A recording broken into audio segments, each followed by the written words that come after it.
Upaya diplomasi antara Washington dan Tehran bagaikan memasuki limbo alias tidak pasti dan tanpa kejelasan. Meskipun ada pernyataan kedua belah pihak yang menyebut ada progres dalam diplomasi ini, namun Amerika Serikat terus menebar ancaman. Yang terkini Menteri Perang Amerika Serikat Pete Hegseth kembali mengancam akan menyerang Iran jika kesepakatan negosiasi tidak sesuai dengan keinginan Donald Trump. Kita akan membahasnya bersama analis politik Timur Tengah Nasir Tamara dan Direktur Hubungan Eksternal Indo-Pacific Strategic Intelligence Aisyah R. Kusuma Somantri. Selamat malam, apa kabar Pak Nasir, Mbak Aisyah? Selamat malam, Mas Iqbal. Selamat malam. Baik, terima kasih sudah bergabung dengan Prime Time News. Pak Nasir, ancaman terbaru dari Pete Hegseth akan kembali melakukan serangan jika kesepakatan tidak sesuai dengan keinginan Donald Trump. Ini bukan hal yang baru, sudah diulang-ulang. Nah, tapi mengapa ancaman ini masih terus ditebar? Apakah karena agenda Amerika Serikat, keinginan Amerika Serikat terutama soal nuklir tidak menjadi poin pembicaraan, Pak Nasir? Masalahnya Pak Trump ini, Presiden Amerika Serikat, sedang bingung.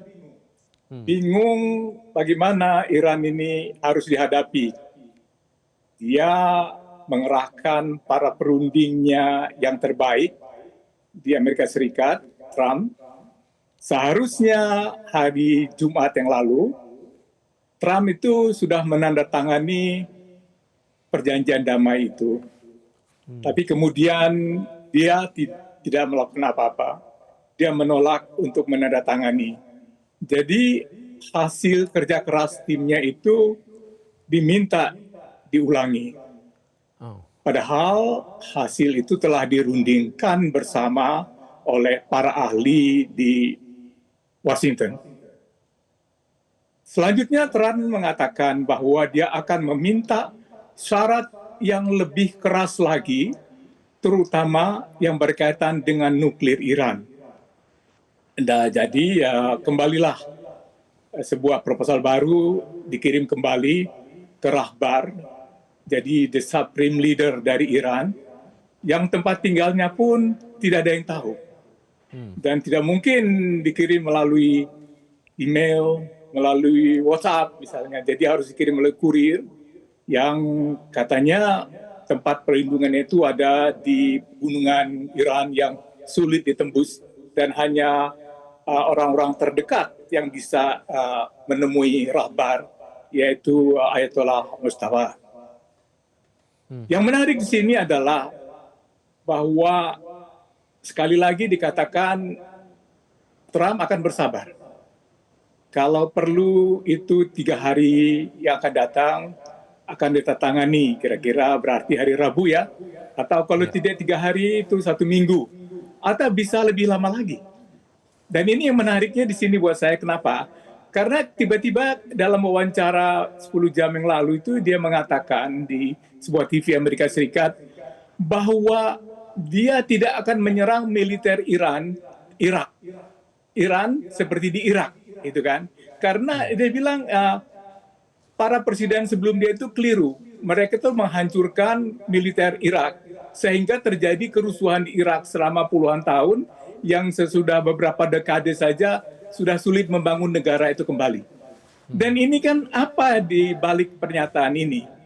Ini pernyataan disampaikan kepada orang-orang di Iran yang mungkin menurut dia bisa bersimpati kepada Amerika Serikat, berbalik arah gitu. Jadi ini sebuah strategi baru lah yang dilancarkan oleh Trump. Tiba-tiba dia menjadi orang Asia. Artinya orang Asia kan sabar. Trump ini dikenal orangnya tidak sabaran, apalagi timnya semua serba cepat. Hari ini juga, detik ini juga harus kan gitu kan. Tiba-tiba dia menjadi sabar. Ini yang menjadi tanda tanya. Kenapa dia menjadi sabar seperti orang Iran? Karena buat orang Iran, kesabaran itu adalah kunci kemenangan bagi mereka. Dan mereka udah berlatih sabar selama 40 tahun menghadapi Amerika. Karena perang ini kan sebetulnya sudah dimulai 40 tahun yang lalu oleh Amerika dengan blokade ekonomi, dengan melakukan subversi macam-macam. Oke, dan ini juga lebih yang lanjut Pak juga, Nasir ya soal kemana sekarang Amerika akan perubahan gesture dan sikap Halo, itu Pak Nasir. Saya harus ke Mbak Aisyah terlebih dahulu. perubahan Pak, besar sekali, ya, Pak strategi Nasir ya. tadi bilang, dan ini terlihat ya biasanya kan kalau ada pikiran langsung dituangkan di truth socialnya. Ini tampaknya beberapa saat tidak ada yang dituangkan Betul dalam truth sekali. social Donald Ya. Trump, hanya Terus melalui sosial text chat terakhir ya. itu hari Jumat yang saya juga sebarkan itu. Betul, tadi yang Dan itu disebut oleh sangat Pak mengancam, Nasir mengancam, tadi. mengancam. Tapi kemarin Iya, tiba-tiba berubah. hari Jumat ya Pak ya, itu Trump bertemu dengan Iya, di Situation Room selama 2 jam, Declan Rowan, ya. tapi tidak ada Sudah di pengumuman apapun meja setelah dia, itu. sudah dia Baik, baca. Pak Nasir. Tapi Saya dia ingin nggak ke boleh Mbak Aisyah terlebih tangani. dahulu, Pak Nasir. Mbak Aisyah, tadi yang diungkapkan Pak Nasir ya ada perubahan sikap. Setidaknya dari pernyataan Trump yang selama ini dikenal inkonsisten, tapi kali ini berubahnya agak besar begitu kalau melihat gesture dan sikap dari Donald Trump. Soal amunisi, tapi kalau misalnya Pete Hegseth menyatakan bahwa akan menyerang Iran jika kesepakatan tidak segera tercapai. Tapi kalau kita melihat dari investigasi CSIS, ini kan salah satu think tank paling berpengaruh di Amerika Serikat yang dipublish Rabu ya Mbak Aisyah. Amunisinya Amerika Serikat sebenarnya sudah berkurang drastis dan perlu waktu lama untuk memulihkan kembali. Apa informasi yang berhasil Anda himpun Mbak Aisyah soal amunisi Amerika Serikat ini? Iya, jadi untuk data tersebut itu memang benar dan ini sudah dipublikasikan juga oleh New York Times dan waktu itu memang ini menjadi salah satu hal yang membuat Donald Trump ini sangat marah karena ini memperlihatkan bahwa Amerika Serikat memang sudah terkikis ya dari stockpile munitionnya. Sekitar 50% itu besar, apalagi sekarang kita bicara tentang Amerika Serikat yang butuh ya melakukan sebenarnya penjagaan dominasi di kawasan-kawasan yang strategis untuk Amerika Serikat. Tidak terlepas ya itu kawasan Indo-Pasifik dan kemudian Eropa. Nah, kita melihat bahwa sebenarnya Amerika Serikat ini banyak kemudian menghabiskan persenjataannya di apa namanya Timur Tengah. Sementara kemudian di wilayah-wilayah lain ini banyak sekali kemudian apa namanya persenjataan yang malah ditarik ke Timur Tengah. Misalnya saja, ini kan kita bicara tentang THAAD system yang ada di Korea Selatan itu kemudian digeser ke Timur Tengah dan juga kemudian Patriot system yang tadinya di Polandia ini juga digeser kemudian ke Timur Tengah. Dan kita lihat sebenarnya Amerika Serikat saat ini juga sedang mengalami kesulitan karena anggaran untuk peperangannya ini juga belum di-approve oleh Kongres yang sebesar 200 miliar US dollar. Nah, sekarang ya Amerika Serikat berada di dalam posisi yang sebenarnya cukup terjepit secara waktu.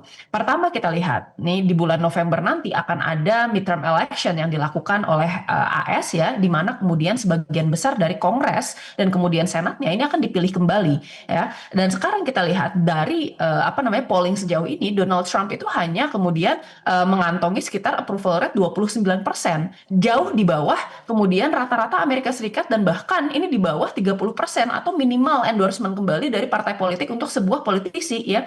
Nah, kemudian kita lihat 69% dari masyarakat Amerika Serikat ini juga tidak setuju dengan kemudian apa namanya cara Donald Trump dalam menangani peperangan ini. Dan itu menunjukkan sebenarnya polling tersebut bahwa saat ini Republikan dan Donald Trump berada di dalam posisi yang tidak menguntungkan dan mereka sangat tidak populer gitu. Sehingga ya mereka perlu mendapatkan sebenarnya kemenangan simbolik dari peperangan ini untuk bisa mengembalikan apa? Popularitas di dalam negeri. Nah, sekarang saya kira ada faktor kenapa kemudian Amerika Serikat ini kok sulit ya rasanya untuk kemudian bisa memegang pembicaraannya mengenai apa namanya ceasefire gitu. Karena kita lihat sebenarnya omongan-omongan yang dikatakan oleh Hegseth ya, Menteri Keuangannya kemarin untuk memulai perang lagi dan lain-lain gitu, bahwa Donald Trump tidak akan tinggal diam, itu sebenarnya target audiensnya adalah domestik gitu. Bagaimana kemudian mereka berusaha untuk gaining popularity di antara masyarakatnya sendiri. Sementara di lapangan ada informasi sebenarnya tidak disampaikan ke masyarakat Amerika Serikat, terutama di antaranya adalah strategic loss yang dimiliki oleh Amerika Serikat di kawasan Timur Tengah ini gitu. Ketika Amerika Serikat memutuskan untuk mengakhiri peperangannya dan menarik garis untuk menandatangani MOU, menghentikan kemudian proses eskalasi peperangannya, maka kemudian Amerika ini ada berada di dalam posisi daya tawar yang jauh lebih lemah dibandingkan dengan Iran. Kenapa? Karena Iran saat ini memegang sebenarnya bargaining chip yang sangat besar, yaitu adalah Selat Hormuz. Selat Hormuz ini containing sekitar 20% dari total perdagangan minyak dunia. Kalau kita bandingkan Amerika Serikat menguasai sekitar 16-18%, Rusia 11%, Arab Saudi 10,5%. Sehingga sebenarnya ya Iran ini memegang sebenarnya saat ini chokehold dari perekonomian dunia. Ketika Iran menutup Selat Hormuz, maka kemudian ya harga-harga semua akan naik. Dan kita tidak hanya berbicara mengenai masalah energi, tetapi kemudian barang-barang kritikal seperti pupuk ya, plastik dan bahkan kemudian helium sebagai salah satu bahan baku pembuatan dari semikonduktor. Itu kan akan mempengaruhi segala macam bidang gitu. Sehingga Amerika Serikat ya ketika dia berusaha untuk membuat negosiasi, yang terjadi adalah apa? negosiasi yang dimaksud adalah coercive diplomacy. Dengan kemudian melakukan tekanan, ada harapan bahwa Amerika Serikat setidaknya bisa ya menggunakan hal tersebut sebagai daya tawarnya kepada Iran dan menekan Iran untuk bisa menyepakati konsesi yang ia inginkan gitu. Tapi kan sejauh ini kita lihat Iran ini cukup resilience dan sepertinya belum ada kemudian tendensi bahwa Iran ini bisa dibengkokkan sesuai dengan kehendak Amerika.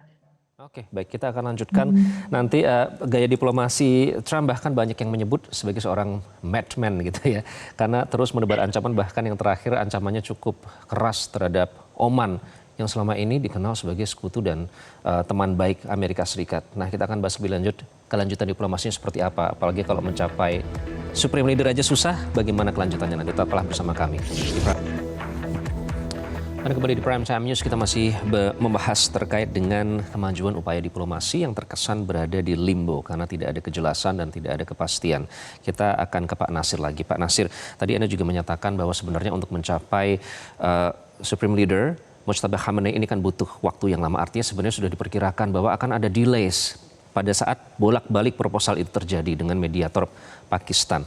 Nah, di sisi lain, Perdana Menteri Zionis Israel Netanyahu ini kabarkan frustasi ya Pak, usai Presiden Amerika Serikat Trump ini dinilai istilahnya semakin lembek ke Iran. Terbukti dengan statement yang dikeluarkan soal tadi yang Anda sebutkan. Nah, apakah faktor push factor dorongan dari Netanyahu, Zionis Israel ini turut mempengaruhi beratnya kesepakatan ini dicapai dalam diplomasi ke depan, Pak Nasir? Perdana Menteri Netanyahu ingin sekali perang itu diteruskan. Sebab kalau perang itu diteruskan, mereka angkatan perangnya itu akan aman lah. Kita lihat begini, separuh dari alat pertahanan Amerika Serikat itu kan selama perang itu sudah hancur. Sementara yang dimiliki oleh Israel itu masih utuh. Kan Trump bertanya-tanya, kenapa saya yang harus membayar semuanya kan membiayai perang ini? Karena itu dalam siasatnya Netanyahu, dia harus terus menyalakan api peperangan. Hanya dengan api peperangan itu, maka Israel itu bisa terus menekan musuh-musuhnya. Bukan hanya di Iran, Iran bisa diserang kembali dan memang sudah dinyatakan oleh Netanyahu, seandainya Trump tidak mau perang lagi, Israel akan berperang seorang diri melawan Iran. Tapi apakah itu mungkin? Itu cuma buat saya gertak saja, ya kan. Sekarang pun Israel sudah kesulitan gitu. Dan selanjutnya apa yang dilakukan oleh orang-orangnya Trump? Selama ini kan yang bicara kan banyak Presiden Trump sendiri. Tapi yang menarik sekarang, Trump sudah mengurangi dia bicaranya, mengurangi juga pengiriman dari dia punya sosial media. Dia memberikan kesempatan kepada Menteri Perang untuk bicara di Singapura kan, mengancam. Tapi semua orang tahu bahwa Menteri Perang ini tidak mempunyai pengalaman militer. Mantan wartawan, mantan di televisi kan gitu kan, dan perang pun sekalipun tidak gitu kan. Koneksinya dengan Pentagon kan dengan para jenderal yang berpengalaman dalam perang di Timur Tengah itu sangat buruk karena dia memecat sembarangan kayak gitu. Jadi akhirnya dia tidak mendapat dukungan. Jadi kata-kata dia yang sekarang itu dipakai oleh yang digunakan Trump untuk menjadi semacam juru bicaranya Trump itu tidak mempunyai makna yang terlalu besar. Sebaliknya, yang harus didengar adalah Menteri Keuangannya. Karena Menteri Keuangan ini kan akan dapat mencekik ekonomi Iran. Dengan gimana caranya? Pertama, melakukan perang ekonomi yang bisa mencekik ekonomi Iran. Dengan memboikot semua perdagangan dengan Iran. Dengan tidak membiarkan Iran berhasil menjual minyaknya. Jadi dia tidak punya penghasilan. Karena itu terjadi penyerangan dari Amerika Serikat terhadap sebuah kapal yang mencoba meloloskan diri dari Selat Hormuz hari ini kan. Justru sekarang malah Iran yang mencekik perekonomian Amerika Serikat dengan dinamika yang terjadi di Selat Hormuz ya. Tapi saya tertarik dengan poin Anda soal mengobarkan api peperangan tadi, Pak Nasir. Seperti kita tahu hingga detik ini Israel masih menyerang Lebanon dan juga Gaza dan terus membunuh warga sipil. Nah, menurut Anda ada apa di balik terus mengobarkan api peperangan di dua daerah itu, Pak Nasir? Begini, Amerika kan dia ingin menguasai energi di Iran, itu dia, dan di seluruh Teluk Persia. Tapi kepentingan bagi Israel adalah membangun Great Israel, negara Israel raya dengan wilayah-wilayah yang mencakup Saudi Arabia, Irak, Suriah, dan negara-negara Teluk. Itu perbedaannya, apa tujuan perang dari Israel dibandingkan Amerika Serikat. Dan menyerang lebih lanjut Lebanon sekarang sampai sebuah istana itu di Castle itu dihancurkan gitu, direbut lebih lagi ke utara, nanti hampir separuhnya dari Lebanon diakuisisi oleh, artinya dikuasai oleh Israel. Maka sebuah impian Israel Netanyahu dari dulu supaya ada sebuah negara Israel yang wilayahnya luas, kalau bisa seluas Saudi Arabia, seluas Mesir gitu. Dan itu tujuan utamanya. Karena dulu kenapa Israel didirikan? Karena mereka memerlukan tempat untuk orang-orang Yahudi sedunia mempunyai negara. Itu jelas. Jadi perangnya akan terus berkobar selama Israel belum mencapai apa yang dimaksud. Dan Israel dalam hal ini telah sangat pandai mengajak Trump berperang untuk kepentingannya Israel. Buat Amerika Serikat tidak ada keuntungannya sama sekali. Ekonomi makin dicekek, Anda bilang betul juga dicekek, tapi juga Amerika juga masih bisa mencekeki Iran karena dia mempunyai banyak sekali tentara di mana-mana pangkalan-pangkalannya. Berikutnya apa yang akan dilakukan oleh Amerika Serikat? Dia itu akan terus memblokade, kemudian bahkan memboikot semua, merampas kriptonya Iran dan perdagangan kripto yang dimiliki Iran yang selama ini menjadi sumber pembiayaan. Kemudian meneruskan peperangan secara sporadis dan akan mengirimkan, menurut saya sih, lebih banyak pasukan-pasukan khusus, bukan lagi dengan menghancurkan infrastruktur militer atau sipil gitu ya, tapi ya dengan mengincar orang-orang yang mempunyai tanggung jawab dan mempunyai kekuasaan yang strategis di Iran. Itulah sebab dengan demikian, kalau orang-orang yang menjadi pemimpin di Iran makin lama makin sedikit gitu, apalagi yang berpengalaman perang, maka Amerika mempunyai suatu kesempatan untuk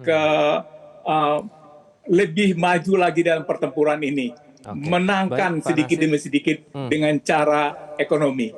Oke, jadi ini kombinasi antara ekonomi, militer dan diplomasi.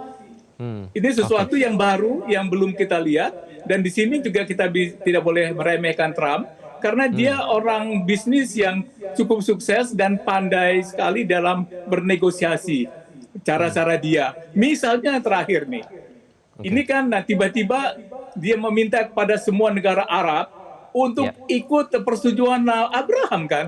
Itu kan nggak pernah ada di dalam 14 poin atau 10 poin di mana-mana gitu. Tiba-tiba dia memajukan sebagai persyaratan baru. Jadi pokoknya dia mencoba, dia meraba, melihat gimana suasana batinnya orang Iran. Apakah mereka akan menyerah gitu. Oke, lagi-lagi relevan ya Pak ya, memaksa negara-negara Timur Tengah untuk menandatangani Abraham Accord. Tapi sejauh ini beberapa negara itu tidak setuju begitu. Nah, Mbak Aisyah, dengan kondisi amunisi Emirat Arab yang masih terus bekerja sama dengan Israel. Selama ini memang sekutu akrab dengan Amerika Serikat ya. Nah, Mbak Aisyah, dengan pada kondisi waktu amunisi perang juga Netanyahu kan datang ke Dubai kan. Itu sudah terbuka sekarang. Saya ke Mbak Aisyah dulu ya. Mbak Aisyah, berarti dengan kondisi amunisi yang jauh berkurang, namun di sisi lain Amerika Serikat tetap terus mengancam, bahkan ada yang bilang sekarang gaya diplomasi kebijakan luar negeri Trumpnya itu semua militer. Jadi apapun ancaman itu bernuansa militer. Tapi dengan kondisi amunisi yang seperti ini, apalagi dengan pangkalan-pangkalan militer Amerika Serikat di negara-negara Teluk yang ternyata sudah tidak bisa berfungsi secara maksimal, akan seperti apa ke depannya, Mbak Aisyah?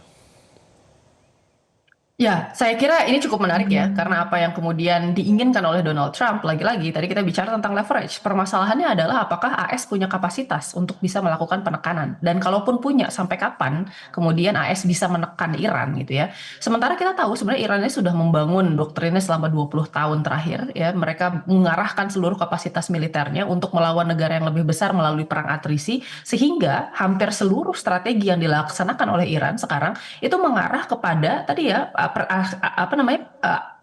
matriks dari perang asimetri di mana mereka melakukan serangan defense yang tidak langsung gitu.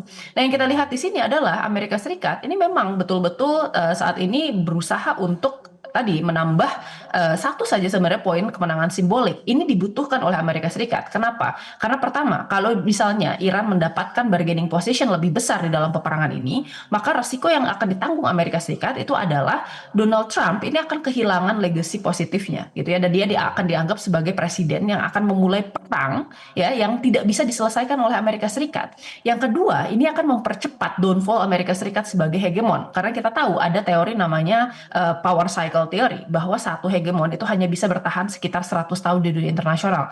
Amerika Serikat sudah menikmati sekitar 80 tahun dan sekarang sudah masuk ke masa declining, tetapi perang ini tentu saja akan mempercepat. Karena apa? Tadi kita sudah bahas tentang kemudian penggunaan stockpile missile yang sudah hampir sekitar 50%. Lalu kemudian yang ketiga ya, ini akan membuka peluang Iran untuk kemudian keluar dari peperangan ini secara secara victorious.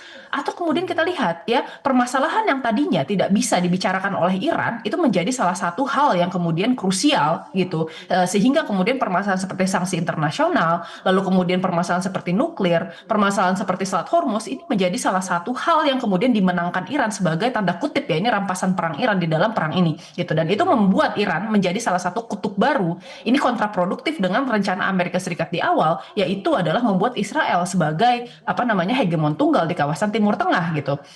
Nah, kalau kita lihat di sini memang Amerika Serikat sejauh ini belum memiliki resources untuk bisa melanjutkan peperangan. Oleh karena itu perangnya sekarang dijaga sebagai sesuatu yang sifatnya adalah low intensity conflict. Jadi bukan sesuatu perang terbuka total yang terjadi ketika kemudian di awal perang ya. Jadi ada serangan udara besar-besaran, tetapi sekarang terkontrol melalui kayak blokade dan kemudian penyerangan ke kapal-kapal yang lewat saja gitu. Di sisi lain saya kira Iran juga ini berusaha untuk kemudian tetap mempertahankan situasi dengan melakukan retaliasi yang terkontrol. Jadi tidak melakukan aksi-aksi yang inflamatori, tetapi berusaha untuk ya hanya membalas apa yang kemudian dilakukan oleh Amerika Serikat gitu. Karena dia merasa bahwa saat ini bargaining position dia sudah cukup di dalam peperangan ini gitu ya. Masalahnya di sini Amerika Serikat ya, tadi kita bicara tentang bagaimana Kongres belum meng-approve ya, tetapi kemudian sudah ada pernyataan dari Menteri Keuangan. Sekali lagi kita harus tekankan bahwa ya keuangan untuk mendanai perang itu keputusan akhirnya tetap ada di Kongres. Nah, ini yang cukup menarik karena kita lihat sebenarnya Amerika Serikat punya waktu ini beberapa bulan saja sampai ke bulan November untuk bisa mendapatkan ya simbolis kemenangan tersebut. Masalahnya Iran itu bersikeras, masalah nuklir dan Selat Hormuz ini tidak akan dia lepas. Kenapa? Karena nuklir ini merupakan salah satu ya industri yang menyokong kemampuan Iran untuk berfungsi sebagai masyarakat modern. Kita kan nggak hanya bicara tentang energi dan kemudian senjata saja, tapi kita bicara tentang seluruh turunan dari industri nuklir, termasuk diantaranya adalah pertanian, lalu kemudian industri kimia, ya, industri obat-obatan, pengobatan medis, ya, lalu kemudian kita bicara tentang tekstil dan masih banyak lagi yang kemudian berhubungan dengan industri tersebut gitu. Jadi ini sebenarnya merupakan sesuatu yang penting. Iran sudah setuju untuk melakukan down blending, tapi AS kan memaksa untuk kemudian bisa mengekspor, memindahkan uranium Iran ini ke luar negeri. Oke, termasuk ancaman dari Netanyahu yang terus-menerus menegaskan atau menyebut soal nuklir itu ya. Pak Natsir, terakhir tadi Anda sempat menyinggung sedikit soal cyber atau psychological war. Seperti apa yang akan dimainkan dan seberapa signifikan itu akan berpengaruh? Boleh singkat saja Pak Natsir, silakan. Begini, dengan menggembor-gemborkan bahwa Amerika itu sudah berhasil mengembalikan kekuatan militernya seperti sebelum perang. Itu ini selalu dikatakan oleh Menteri Perang Hegseth itu. Mengatakan bahwa Amerika tetap yang terkuat di dunia. Jadi ini semacam propaganda yang dijalankan dengan sangat hati-hati, tapi juga secara masif gitu, dengan magnitude yang begitu besar sehingga banyak orang itu merasa takut terhadap Amerika Serikat. Tapi Iran sudah memberikan contoh kepada dunia bahwa tidak perlu takut kepada sebuah superpower. Jadi cyber semacam ini yang sedang digencarkan lagi itu akan berhasil atau tidak? Menurut saya itu akan sulit berhasil. Karena apa? Karena sementara sekutu-sekutu utama Amerika Serikat tidak mendukung seperti NATO, negara-negara Arab, Iran telah berhasil mendapat dukungan dari dua superpower yang mempunyai nuklir. Pertama, Tiongkok, yang kedua Rusia. Ditambah lagi dengan adanya Pakistan dan hubungan Iran itu menjadi lebih bagus dengan Saudi Arabia. Jadi Iran telah membangun kekuatan lebih besar dari sebelumnya, sementara secara realitasnya Amerika itu hanya pada kata-kata. Jadi Trump selalu boasting, seperti juga Hafez juga, semua menterinya ngomongin senada yang sama. Karena mungkin konsultan komunikasinya sama. Jadi ngomongnya sama lah, seragam. Tetapi Iran selalu bilang, kita nggak dengar apa yang dikatakan Trump. Yang kita lihat bagaimana posisi pasukan Amerika Serikat. Apakah ada pesawat terbang dari Nevada yang terbang ke Timur Tengah, kemudian mendarat di sana? Apakah ada kapal induk yang datang lagi, kapal perang berikutnya? Apakah ada senjata-senjata penangkal rudal yang baru saat itu yang datang lagi? Apakah ada pasukan yang dikirim lebih banyak lagi? Karena kalau mau menang perang melawan Iran, itu pasukannya itu 300.000, Mas, paling sedikit dibutuhkan. Jadi itu sekarang kalau kita hitung pasukan yang ada di sana, di Timur Tengah, pasukan Amerika itu nggak ada 100.000 pun yang bisa dikerahkan gitu ke Iran. Baik, Jadi Pak Nasir. benar sekali bahwa Amerika itu melemah, dan memang sebuah kekaisaran itu memang nggak akan lama hidupnya, kecuali mungkin Turki yang sampai 5 abad ya. Baik, Pak Nasir, ini juga Tapi terlihat ya Amerika dari survei yang mungkin nggak dilakukan akan di dalam selama negeri gitu. Amerika Serikat sendiri bahwa semakin banyak masyarakatnya, warganya yang tidak mendukung agresi Amerika Serikat ke Iran, apalagi Dan jika kalau terkesan selalu ada tambahan lagi orang meninggal selama perang di Amerika Serikat, di Iran gitu ya, itu akan gawat buat Trump. Karena akan digunakan secara politik, Trump is incapable. Trump is not good. He doesn't understand war, gitu kan? Dan Oke, karena itu konsekuensinya ya. gantilah presidennya, impeach. Baik. Gitu. Itu Baik. senjata yang Oke, paling Pak hebat Nasir. yang dimiliki. Nanti kita lanjutkan Partai lagi Demokrat. diskusinya ya. Ini menarik karena tadi sedikit Mbak Aisyah berbicara soal legasinya Trump, ingin mempertahankan legasi yang baik. Nah, setidaknya sekarang kalau kita lihat hingga detik ini ya, kita bisa melihat bagaimana dukungan dari misalnya Trump dengan Project Ballroom-nya dan juga dinamika yang terjadi terhadap tim nasional Iran yang akan berlaga di World Cup 2026. Nah, itu setidaknya terlihat dari situ akan seperti apa pemetaan dukungan terhadap pemerintah Amerika Serikat di bawah Donald Trump. Terima kasih Pak Nasir, Mbak Aisyah sudah bergabung dengan Prime Time News.